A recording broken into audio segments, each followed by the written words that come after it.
નમસ્કાર દોસ્તો, સુપરફાસ્ટ તાજા સમાચારમાં તમારું સ્વાગત છે। દેશ, દુનિયા અને ગુજરાતના તાજા, મોટા અને સૌથી મહત્વપૂર્ણ સમાચાર જાણીએ તે પહેલા તમે ચેનલમાં નવા હોય તો ચેનલને જરૂરથી સબસ્ક્રાઇબ કરીને વિડીયોને લાઇક કરી દેજો।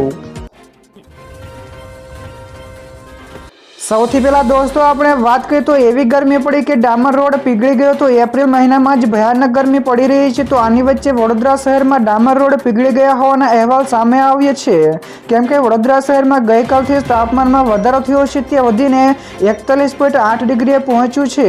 તેથી ડામર રોડ પણ ઓગળ્યો હતો। તો બીજી તરફ 45.6 ડિગ્રી સાથે કંડલા દેશનું સૌથી ગરમ શહેર રહ્યું હતું। તો આ ઉપરાંત કચ્છ જિલ્લામાં સતત ત્રીજા દિવસે પણ ગરમીનું રેડ એલર્ટ જાહેર કરવામાં આવ્યું છે।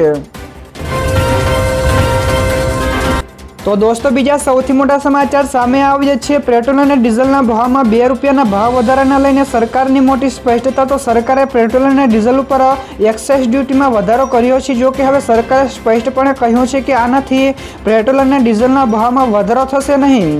તો આને ક્રૂડ ઓઇલના ઘટાડાયેલા ભાવ સામે એડજસ્ટ કરવામાં આવશે। તો હાલમાં ગુજરાતમાં પેટ્રોલ 94 રૂપિયા પ્રતિ લીટર અને ડીઝલ 90 રૂપિયા પ્રતિ લીટરે વેચાઈ રહ્યું છે। તો દોસ્તો ત્યાર પછી આગળ વધુ એક સૌથી મોટા સમાચાર, ઘરેલું એલપીજી સિલિન્ડરો થયા મોંઘા। જી હા દોસ્તો, ઘરેલું એલપીજી સિલિન્ડરના ભાવમાં વધારો કરવામાં આવ્યો છે, જેમાં 14 કિલોગ્રામના ઘરેલું ગેસ સિલિન્ડરના ભાવમાં 50 રૂપિયાનો વધારો કરવામાં આવ્યો છે, જ્યારે ઉજ્જવલા યોજનાનો સિલિન્ડર પણ 50 રૂપિયા મોંઘો કરવામાં આવ્યો છે। તો ઉજ્જવલા યોજનાનો સિલિન્ડર હવે 553 રૂપિયામાં મળશે, જ્યારે ઘરેલું ગેસ સિલિન્ડરની કિંમત અલગ અલગ શહેરોમાં જુદી જુદી હોય છે। તો નવા ભાવ ગઈકાલે રાતથી જ અમલમાં આવશે।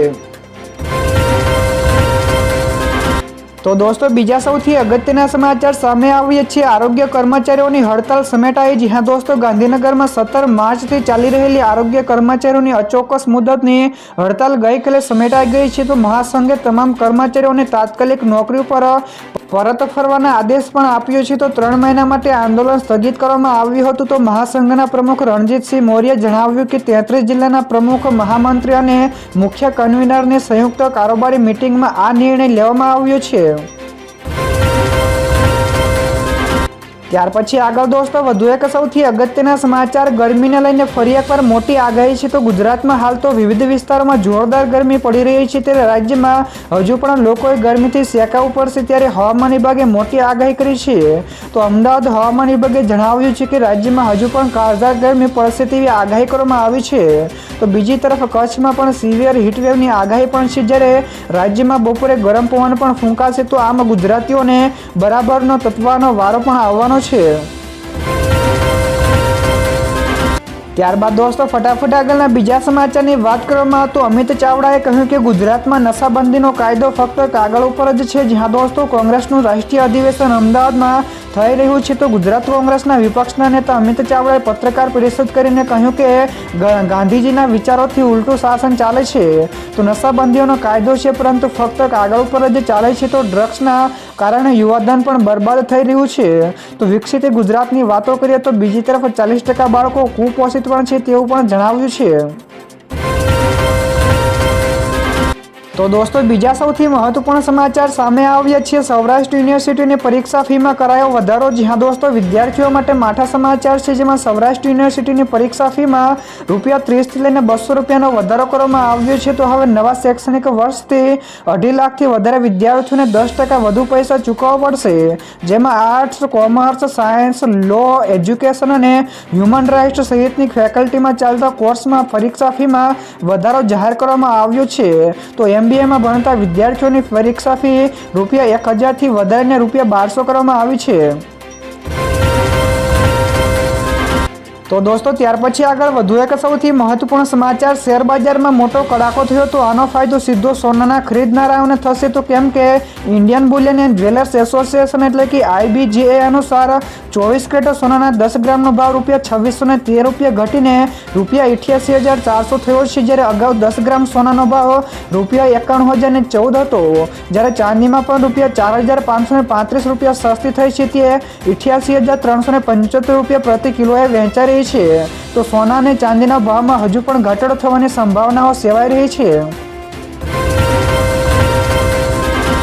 ત્યારબાદ દોસ્તો આ સિવાયના બીજા સમાચારની ઝડપથી આગળ વાત કરવામાં આવે તો ગઈકાલનો દિવસ રોકાણકારો માટે બ્લેક મન્ડે રહ્યો તો 5 મિનિટમાં જ 19 લાખ કરોડથી વધારે રૂપિયાનો સ્વાહા થયા. જી હા દોસ્તો, શેરબજારમાં ગઈકાલે મોટો કડાકો થતા રોકાણકારોને 5 મિનિટમાં 19 લાખ કરોડ રૂપિયાથી વધારાનું નુકસાન થયું છે. તો શુક્રવારે બજાર બંધ થયું ત્યારે બીએસઈનું માર્કેટ કેપ 4,03,34,886.46 કરોડ રૂપિયાનું હતું, જ્યારે સોમવારે સવારે 3,83,95,173.56 કરોડ રૂપિયા થયું છે. તેથી રોકાણકારોને 5 મિનિટમાં જ 19,39,712.9 કરોડ રૂપિયા ગુમાવ્યા છે. તો ટ્રેડિંગ સેશન્સમાં આ નુકસાન હજુ પણ વધી શકે છે. તો દોસ્તો બીજા સૌથી મોટા સમાચાર સામે આવ્યા છે. ભાજપ આ અઠવાડિયે પ્રમુખોની જાહેરાત કરી શકે છે. જ્યાં દોસ્તો ભાજપના નવા રાષ્ટ્રીય અધ્યક્ષની ચૂંટણીઓની તૈયારીઓ હવે અંતિમ તબક્કામાં પહોંચી ગઈ છે. તો દિલ્હી, હરિયાણા અને ઝારખંડ સિવાય બાકીના તમામ રાજ્યોમાં પ્રદેશ પ્રમુખોના મુદ્દાઓ પર ચર્ચાઓ પણ પૂર્ણ થઈ ગઈ છે. તો એવી અપેક્ષા છે કે પાર્ટી આ અઠવાડિયે એક પછી એક રાજ્ય પ્રમુખોના નામની પણ જાહેરાત કરશે. તો રાષ્ટ્રીય અધ્યક્ષની ચૂંટણી માટે 37 સંગઠનાત્મક રાજ્યોમાંથી 19માં પ્રદેશ પ્રમુખોની નિમણૂક કરી ફરજિયાત છે. તો દોસ્તો ત્યાર પછી આગળ વધુ એક સૌથી મોટા સમાચાર મળ્યા છે. આરબીઆઈ રેપો રેટમાં 0.25% ઘટાડો કરી શકે છે. જ્યાં દોસ્તો નવા નાણાકીય વર્ષમાં રિઝર્વ બેંકની પ્રથમ નાણાકીય નીતિ સમિતિની બેઠક ગઈકાલે સોમવારે 7 એપ્રિલથી શરૂ થઈ છે. તો આ બેઠકમાં રેપો રેટમાં 0.25% ઘટાડો થવાનો અંદાજ છે. એટલે કે આગામી દિવસોમાં લોન સસ્તી થઈ શકે છે. તો 9 એપ્રિલે સવારે 10 વાગ્યે આરબીઆઈના ગવર્નર સંજય મલ્હોત્રા આ બેઠકમાં લેવાયેલા નિર્ણયો વિશે માહિતી આપશે. તેમજ નાણાકીય નીતિ સમિતિમાં 6 સભ્યો પણ હોય છે. તો દોસ્તો બીજા સૌથી અગત્યના સમાચાર સામે આવ્યા છે. ઇઝરાયેલે કર્યો મોટો હુમલો તો બાળકો સહિત 32 લોકોના મોત. જ્યાં દોસ્તો ઇઝરાયેલે ફરી એકવાર ગાઝા પટ્ટી ઉપર હુમલો કર્યો છે, જેમાં મહિલાઓ અને બાળકો સહિત 32 જેટલા લોકોના મોત થયા છે. તો હમાસ ઉપર દબાણ વધારવા માટે આ કાર્યવાહી કરવામાં આવી છે. તો વડાપ્રધાન નેતન્યાહુ અમેરિકાના પ્રવાસે જવાના છે ત્યારે આ હુમલો થયો છે. તો યુનાઇટેડ નેશન્સ અનુસાર ઇઝરાયેલે ખાદ્ય અને ઈંધણની આયાત રોકી દીધી છે, અને જેને કારણે માનવીય સંકટ પણ વધુ ગંભીર બન્યું છે. ત્યાર પછી આગળ દોસ્તો વધુ એક સૌથી અગત્યના સમાચાર મળ્યા છે. પવન ખેરાએ કહ્યું કે ગુજરાતમાં 30 વર્ષથી લોકતંત્રનું ગળું દબાવાઈ રહ્યું છે. જ્યાં દોસ્તો અમદાવાદમાં આયોજિત કોંગ્રેસના રાષ્ટ્રીય અધિવેશનમાં પવન ખેરાએ ભાજપ ઉપર આકરા પ્રહારો કર્યા હતા. તો ખેરાએ જણાવ્યું છે કે ગુજરાતના તમામ નેતા સતત અધિવેશનની તૈયારીઓમાં છે. તો અધિવેશનમાં ખુલીને પણ ચર્ચાઓ થશે. તો કોંગ્રેસનું અધિવેશન પાર્ટીની મિટિંગ નથી, પરંતુ પરિવારની મિટિંગ છે. તો ગુજરાતમાં છેલ્લા 30 વર્ષથી લોકતંત્રનું ગળું પણ દબાવવામાં આવી રહ્યું છે. જ્યારે કોંગ્રેસે રાજકીય પાર્ટીથી વધુ છે. તો કોંગ્રેસ સમાજનો અવાજ પણ છે તેવું પણ જણાવ્યું છે. ત્યાર પછી દોસ્તો આગળ વધુ એક સૌથી અગત્યના સમાચાર. ટ્રમ્પ વિરુદ્ધ હજારોથી લાખો અમેરિકન લોકો રસ્તાઓ પર ઉતર્યા. જ્યાં દોસ્તો અમેરિકાના રાષ્ટ્રપતિ ડોનાલ્ડ ટ્રમ્પે જ્યારથી ટેરિફ લગાડ્યો છે ત્યારથી સમગ્ર વિશ્વમાં હલચલ મચી ગઈ છે.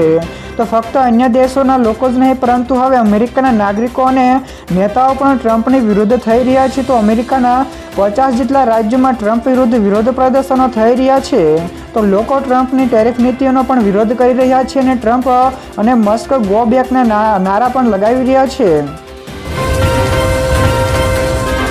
ત્યાર પછી દોસ્તો આગળના બીજા સમાચાર શેર માર્કેટ વિશે પણ મળ્યા છે. તો મોટા ઘટાડા સાથે શેરબજાર બંધ થયું. જ્યાં દોસ્તો ગઈકાલે શેરબજારમાં આ અઠવાડિયાના પહેલો દિવસ હતો ત્યારે મોટા ઘટાડા સાથે શેરબજારમાં ઘટાડો થયો છે. તો દિવસના અંતે પણ આ જ સ્થિતિ જોવા મળી હતી. તો ગઈકાલે સેન્સેક્સમાં 2226 પોઈન્ટના ઘટાડા સાથે 73,137ના સ્તરે બંધ થયો. તો નિફ્ટીમાં પણ 742 પોઈન્ટના ઘટાડા સાથે 22,161ના સ્તરે બંધ થયો હતો. તો દોસ્તો બીજા સૌથી મહત્વપૂર્ણ સમાચાર સામે આવ્યા છે. મ્યાનમારમાં આવેલા ભૂકંપનો મૃત્યુઆંક 3,471 પહોંચ્યો છે. થોડા દિવસ પહેલા જ મ્યાનમારમાં આવેલા 7.7ની તીવ્રતાના ભૂકંપમાં મૃત્યુઆંક વધીને 3,471 પહોંચ્યો છે. તો ભૂકંપના કારણે 4,671 લોકો ઘાયલ પણ થયા છે, જ્યારે 214 જેટલા લોકો હજુ પણ ગુમ છે. તો ભૂકંપ પછી સ્થાનિક અને આંતરરાષ્ટ્રીય બચાવ સંગઠનોએ પણ ઇમારતોમાં ફસાયેલા 653 લોકોને બચાવ્યા છે, અને 682 જેટલા મૃતદેહો પણ બહાર કાઢ્યા છે. તો ભારતે પણ મદદ માટે ઓપરેશન બ્રહ્મા શરૂ કર્યું હતું. તો આ અંતર્ગત ભારતીય વાયુસેનાએ મ્યાનમારમાં એક હોસ્પિટલની પણ સ્થાપના કરી હતી. ત્યારબાદના દોસ્તો બીજા સમાચારની ઝડપથી આગળ વાત કરવામાં આવે તો શેરબજારમાં મોટો ઘટાડો થવા પાછળના મુખ્ય કારણો સામે આવ્યા છે, જેમાં શેરબજારમાં ઘટાડો થવાના કારણોમાં જવાબદાર છે યુએસએ ભારત ઉપર 26% ટેરિફ લગાડવાની જાહેરાત કરી છે. તો આ સિવાય યુએસએ ચીન ઉપર 34%, યુરોપિયન યુનિયન ઉપર 20%, દક્ષિણ કોરિયા ઉપર 25%, જાપાન ઉપર 24%, વિયેતનામ ઉપર 46% અને તાઇવાન ઉપર 32% ટેરિફ લગાડ્યો છે. જ્યારે આ સિવાય ચીને પણ યુએસ ઉપર 34% ટેરિફ લગાડ્યો છે. તો ટેરિફના કારણે માલ મોંઘા થશે તો લોકો ઓછી ખરીદી કરશે, જેથી અર્થતંત્ર ધીમું કરી શકે છે. તો આની વચ્ચે બજારની પણ આવી જ સ્થિતિ છે.